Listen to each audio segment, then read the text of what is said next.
So ನಾವೀಗ ಇರೋದು ಹನುಮಾನ್ ಗರ್ಹಿನ ಹನುಮಾನ್ ಗಡಿ ಅಂತಾರೆ. ಹನುಮಾನ್ ಬರ್ತಾರೆ.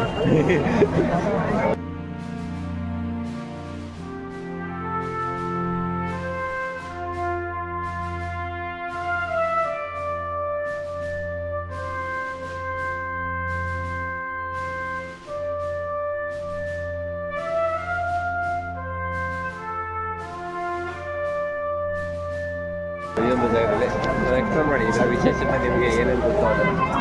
ಸೊ ಇಲ್ಲಿ ಹನುಮಾನ್ ರಾಮ ಅವ್ರದ್ದು ವನವಾಸ ಆದ ನಂತರ ಪಟ್ಟಾಭಿಷೇಕಕ್ಕೆ ಮತ್ತು ಅಯೋಧ್ಯೆಗೆ ಮರಣ ನಂತರ ಹನುಮಾನು ಮತ್ತು ಸುಗ್ರೀವ ಅಂಗದ ಇವರ ಮೂವರಿಗೆ ಈ ಅಯೋಧ್ಯ ಧಾಮದಲ್ಲಿ ಈ ಹನುಮಾನ್ ಗಡಿ ಅದರಲ್ಲಿ ರೆಸಿಡೆನ್ಸ್ ಅಂತ ಗೊತ್ತಾಗಿದೆ. ಅಂದರೆ ಉಳ್ಕೊಳ್ಳೋ ಜಾಗ ಕೊಟ್ಟಾಗೆ ಜಾಗ ರಾಮನಿಗೊಂದು ಅರಮನೆ, ಒಬ್ಬೊಬ್ಬರಿಗೆ ಒಂದೊಂದು ಮನೆ ಇರುತ್ತಲ್ಲ. ಸೊ ಆ ಥರ ಸೊ ಹನುಮಂತನಿಗೆ ಅಯೋಧ್ಯೆಯಲ್ಲಿ ಕೊಟ್ಟಿದ್ದ ಜಾಗ ಇದು. ಈಗ ಮನೆ ಅವರ ಒಂದು ಹನುಮಂತನ ಮನೆ ಇದ್ದಂಗೆ ವಿಶ್ರಾಂತಿ ಗೃಹೆ.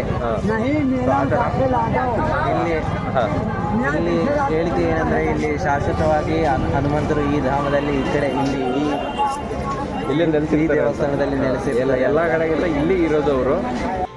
ನೀವು ನಂಬ್ತಿರೋ ಬಿಡ್ತಾರೋ, ನಾವು ಸುಮಾರು 3 ಗಂಟೆ 35 ನಿಮಿಷಕ್ಕೆ ರೂಮನ್ನು ಬಿಟ್ಟು ಇಲ್ಲಿ ಕ್ಯೂದಲ್ಲಿ ನಿಂತಿದ್ದೀವಿ. ಅರೌಂಡ್ 1 ಗಂಟೆ ಆದರೂ ಕೂಡ ಇನ್ನೂ ಕೂಡ ನಾವು ರೀಚ್ ಆಗಲಿಲ್ಲ. ಅಂದರೆ ಜಸ್ಟ್ ಇಮ್ಯಾಜಿನ್ ಎಷ್ಟು ಜನ ಈ ಒಂದು ಪ್ಲೇಸನ್ನು ನೋಡೋದಕ್ಕೆ ಕಾಯ್ತಾ ಇರ್ತಾರೆ ಅಂತ. ಈ ಜಾಗಕ್ಕೆ ಸುಮ್ಮನೆ ಹೋಗಲ್ಲ. ಹೋಗುವವರು ಹನುಮಂತನಿಗೆ ಏನಾದರೂ ಒಂದು ತಿಂಡಿ ಕೊಡಬೇಕಂತ ಸಿಹಿ ತಿಂಡಿಗಳನ್ನ ತಗೊಂಡೇ ಹೋಗ್ತಾರೆ. ಅಲ್ಲಿ ಪ್ರಸಾದವನ್ನು ಅರ್ಪಿಸ್ತಾರೆ. ನಾನು ಹೋಗ್ತಾ ಇರೋ ಈ ಜಾಗ ನಾವು ಮೊದಲೇ ಎಕ್ಸ್ಪ್ಲೇನ್ ಮಾಡಿದ್ವಿ, ನೋಡಿ ಎಷ್ಟು ಜನ ಇದ್ದಾರೆ ಅಂತ.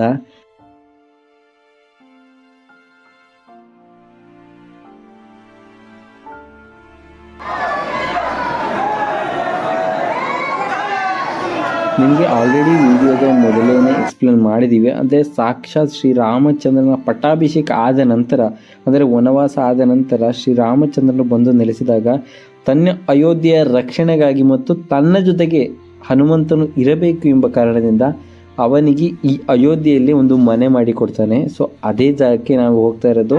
ಅದನ್ನೇ ಹನುಮಾನ್ ಗರಡಿ ಅಂತ ಕರೆಯೋದು.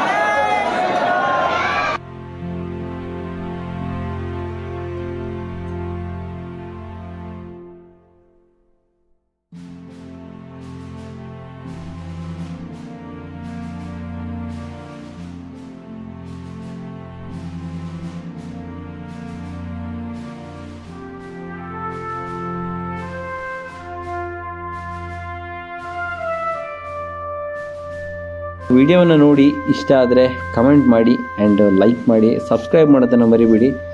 ಏಕೆಂದರೆ ಇನ್ನೂ 2 ವಿಶೇಷವಾದ ಪ್ಲೇಸ್ಗಳಿದೆ ಅಯೋಧ್ಯೆದು. ಅದನ್ನು ನಿಮಗೆ ಮುಂದಿನ ವಿಡಿಯೋದಲ್ಲಿ ತೋರಿಸ್ತೀನಿ.